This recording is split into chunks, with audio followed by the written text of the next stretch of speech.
So I definitely learned my lesson with letting people ride my bikes, but I was not expecting it to be on my brand new Surron Ultra Bee. So this is my 2025, or is it 2026 now? Surron Ultra Bee HP that I just purchased from Electric RVA down in Richmond. And I have less than 20 miles on it. I had my buddy Justin riding it, and I told him to try out some of the new wheelie functions that are built into the stock controller. He rides motorcycles every day, so I just assumed it was going to be another day for him, but unfortunately he looped it and broke quite a few pieces. The handlebars actually twisted. The throttle stopped working after he wrecked. It's got some broken plastics on there. The fork is even a little bit twisted. Need to loosen the fork clamps and straighten that out. Luckily, I was able to unplug the battery, disconnected and reconnected a few connectors up here, plug the battery back in, and at least have the throttle working again. Dang, I just noticed that the display bracket is also bent. The display itself is rotated counterclockwise, so I gotta replace this bracket as well. My priority right now is to at least straighten out the fork so we can at least take it around the lot and make sure that everything else is working correctly.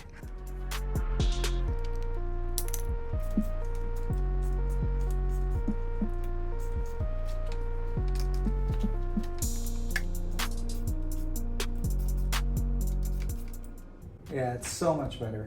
I'm also not a huge fan of the factory handguards. As you can see, this one's completely gone. They're also mounted on these plastic brackets, so how effective could they really be?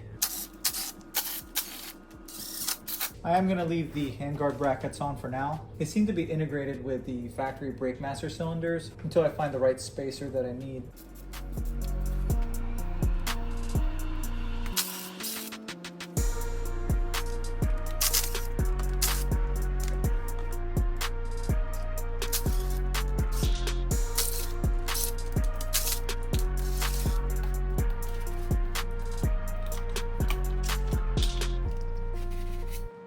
Now check out how bent this handlebar is. You can actually see how badly it buckled on the backside. I kind of learned something with this. Stock Surron handlebars are pretty weak. I'm going to be replacing it with a ODI Podium Flight handlebar, which happens to be just a little bit wider. It's only like a 10 to 15 millimeter difference, but it also has a slightly higher rise. Also comes with a bar pad. I got this for like 88 bucks on Amazon. I also like the fact that it blacks out the whole bike. And while I'm at it, I'm also installing a set of these Tusk Enduro 15 millimeter handlebar risers. It'll just go between the bar mounts and the new ODI bar. It's gonna be a little over an inch of rise with both combined. If you are interested in checking out any of the parts that we're using for today's project, I'll have everything linked in the description below.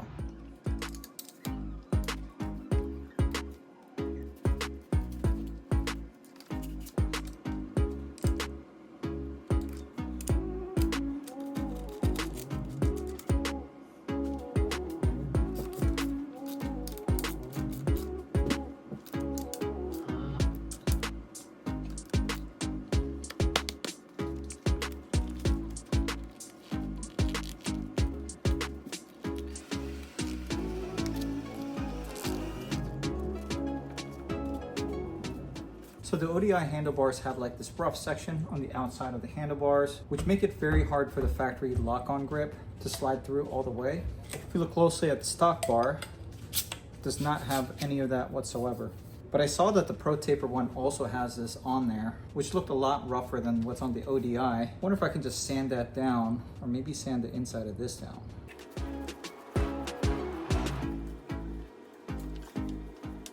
Well, this seems to be sanding this down naturally.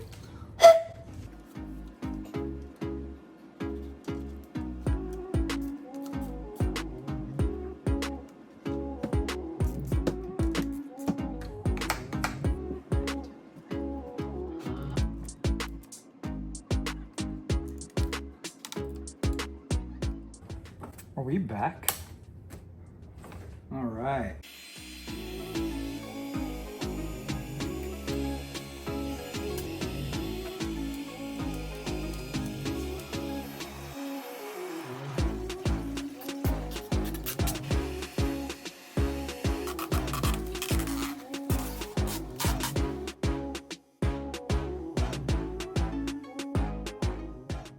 Man, I think it looks so much better without the decals. I also confirmed that this is a 2026 model, so you can see production date is January 2026.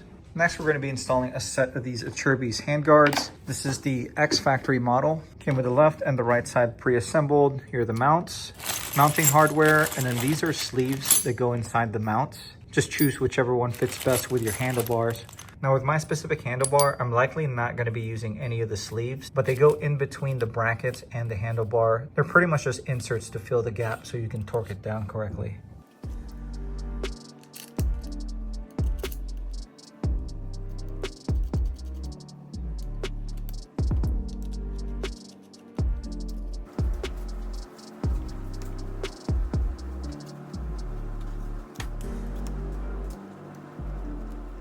Since these lock-on grips are closed in on the end, probably gonna have to take them off and hit this with a step drill bit.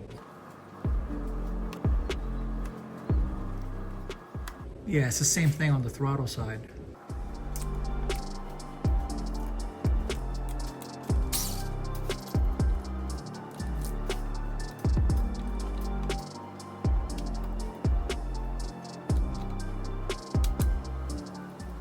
This is the gap that I was referring to earlier. Since it's a shouldered bolt, it's not gonna sit flat on top.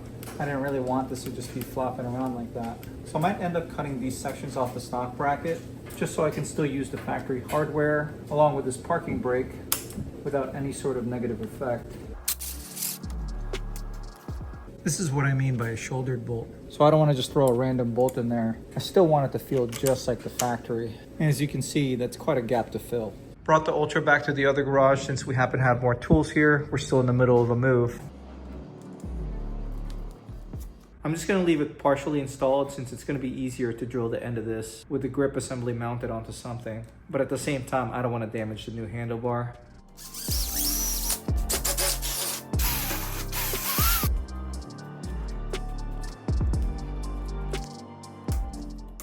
I didn't have a step drill bit in the house, so I just started small. I just kept going up in size bit by bit until the hole was big enough to get this through.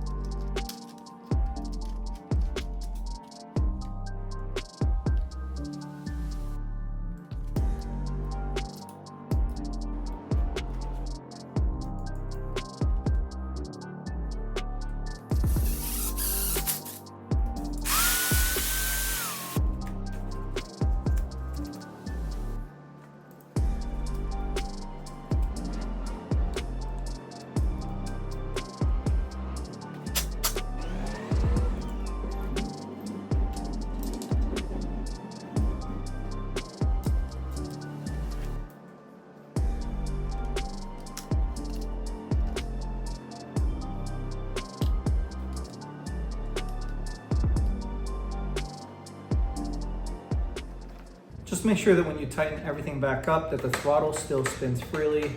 You don't want any friction with the throttle tube.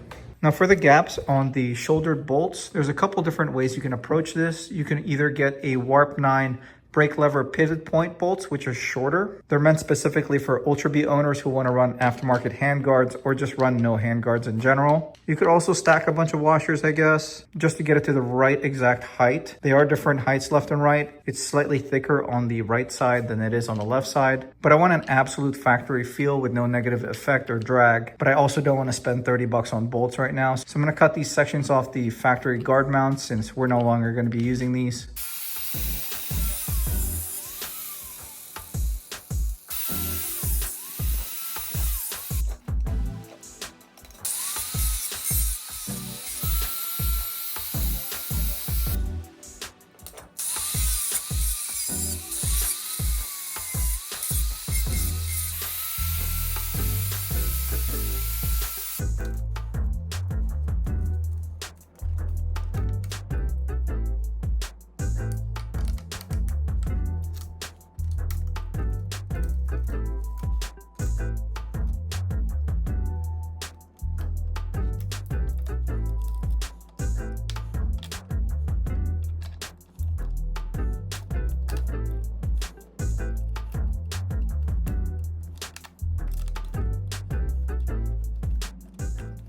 Here's a closer look at everything installed. I think it turned out pretty clean considering I just cut off a section of the factory mounts. For not having to spend $30 on 2 bolts, I think I can live with this. I like this style handguards a lot better than the factory ones since they have an aluminum brace inside the bracket, so they hold up to a lot more abuse and keep your hands protected for trail riding, which is what we're primarily using this bike for.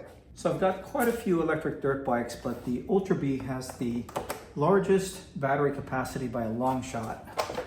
At 74 volts, 60 amp hour for the stock battery. It has the highest range out of all my electric dirt bikes, so I'll probably be taking this one on the OHV trails whenever I join my buddies with their gas bikes, if I choose not to ride my KTM. It has some storage from factory. Like, this area is actually meant for the factory charger. I suppose you could use it for storage, but there's quite a few holes in this area, so I'm not really sure if I want to keep my phone here or my wallet.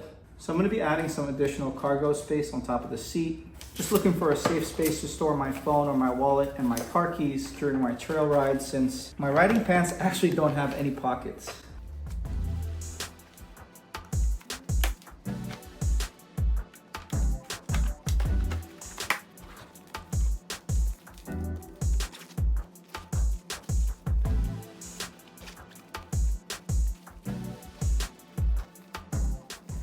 It's not bad for 20 bucks on Amazon. My phone doesn't quite fit on this outer pocket, so if I'm not carrying my wallet, I might stick my phone on this back pocket.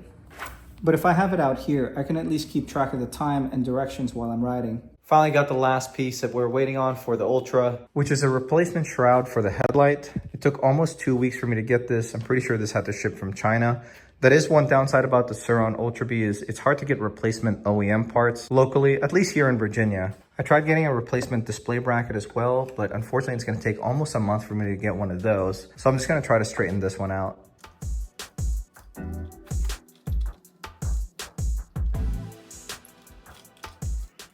Oh wow, look at that. It's definitely bent.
I'm so glad to have the Ultrabee back on the road.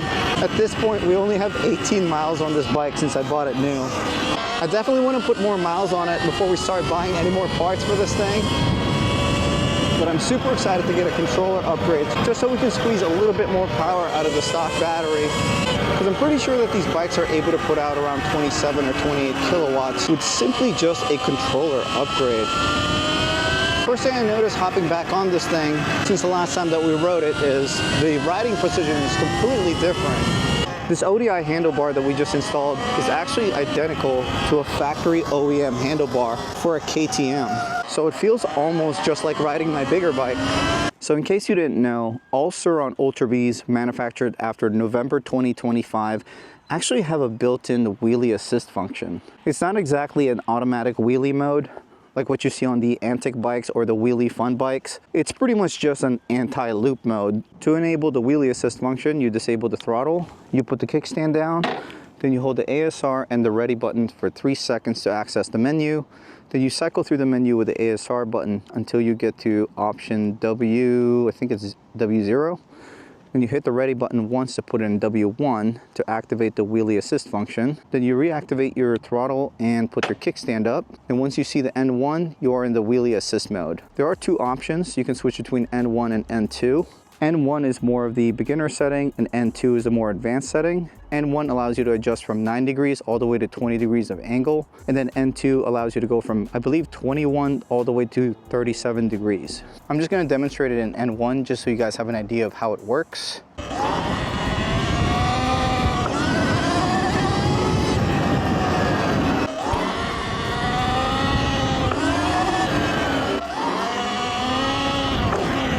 So what it pretty much does is it regulates the amount of power that the controller sends to the motor to keep you at that angle that you program it to, so you don't necessarily have to rely on the rear brake to regulate your wheelie. I would say it's partially cheating since you still have to balance this bike left and right, kind of like you're just riding a regular dirt bike, and you still have to maintain the throttle input in order for it to stay up, unlike the wheelie fun bikes or the antic bikes where it just keeps it propped up at a certain angle no matter what your throttle input is. And those bikes also have some really wide flat tires, which makes it even much easier for you to stay balanced. But I think it is a nice feature to have on these newer bikes for people like me who have not really mastered their wheelie skills yet. At least having this feature in place makes it easier for me to get more comfortable with popping the front wheel up bit by bit until I get to the balance point.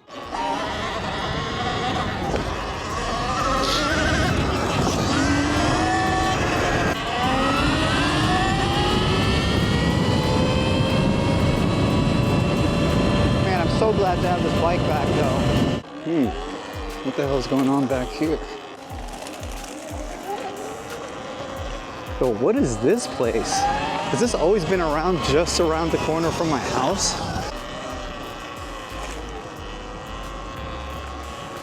Yo, I cannot believe I just found this abandoned spot right around the block from my house. This seems like the perfect place to take out my mini quad and set up maybe like a little drift course. Ooh, probably gotta watch out for broken glass though. I'm gonna take a couple loops, make sure there's no homeless people out here.